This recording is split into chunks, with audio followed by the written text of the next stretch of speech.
Last week, influencers dumped their art gobblers on us, OpenSea outright declared war on other marketplaces, and a certain free mint that you might be whitelisted for has a floor of $200. Find out which one and more in this NFT Weekly Recap by Metaverse HQ. We start the week on Halloween, October 31st. The project Art Gobblers began its allow list only mint, and right off the bat, we saw some insane volume. At the end of the day, the project had 15,000 ETH in volume traded and held a floor price of 13 ETH. That's from a free mint, by the way. With this unprecedented volume and price action came a lot of conversation and controversy surrounding the project's art, marketing tactics, influencer involvement, and subsequent dumping, among other more disturbing allegations. With this surge in volume, Blur found itself in the right place at the right time, transacting over $13 million in daily volume, surpassing the likes of OpenSea, which drew in $8.7 million. With no collection fees or marketplace fees and the prospect of a token drop, it's no wonder that traders are flocking to Blur at the moment. Also on Monday, Digidaigaku airdropped a new 10K collection called Dark Spirits. OpenSea added a fake mint detection tool that flags copied collections, and there was also a big update to DraftKings Rainmakers, changing around the players that were considered to be superstars. Shout out to the Make It Rain show for dropping Rainmaker Alpha weekly and also pulling in those massive prizes. Moving on to Tuesday, November 1st. Art Gobblers volume continued as the project revealed and reached a floor around 16 ETH. Artblocks announced they will be dropping friendship bracelets, which are a free mint to anyone holding an Artblocks piece during a previous snapshot, and OSF dropped a collection called Wrecked Cities.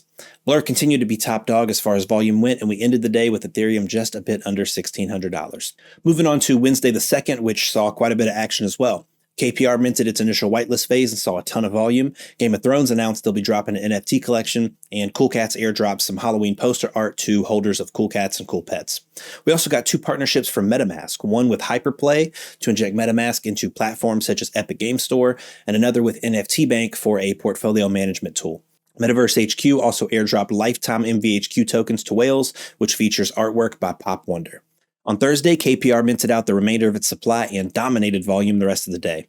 Artblocks also opened up the mint for those friendship bracelets I mentioned earlier, and those are at a 0.15 floor, by the way, on a free mint. It's also a prolonged minting period, so you might just be eligible to mint 2 of these if you held any Artblock pieces during the snapshot, so go check it out after this video. Instagram also announced we will soon be able to create, buy, and sell digital collectibles within their platform, starting with Polygon.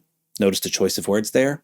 Pretty smart. Over the weekend, volume dropped off significantly, but there were still some big news items. OpenSea dropped a thread outlining their policy on creator royalties, going as far as to develop a tool to enable on-chain enforcement, which prevents collections from being listed on Blur, LooksRare, X2Y2, or SudoSwap. Things are heating up in the war for marketplace supremacy, now with the added drama of creator royalties. Also this weekend, the Collection Street Machine began its migration to a new contract which adds a re-rolling mechanic, and Helix announced a partnership with Playboy. And finally, we have Google integrating deeper into Web3 with their blockchain node engine. This is a fully managed node hosting service which will be coming to Solana next year. That's it for this week. Of course, if you want to read the full weekly recap published by Metaverse HQ, you can do so on our Medium, and be sure to like, follow, or join Metaverse HQ to stay up to date on all things NFT.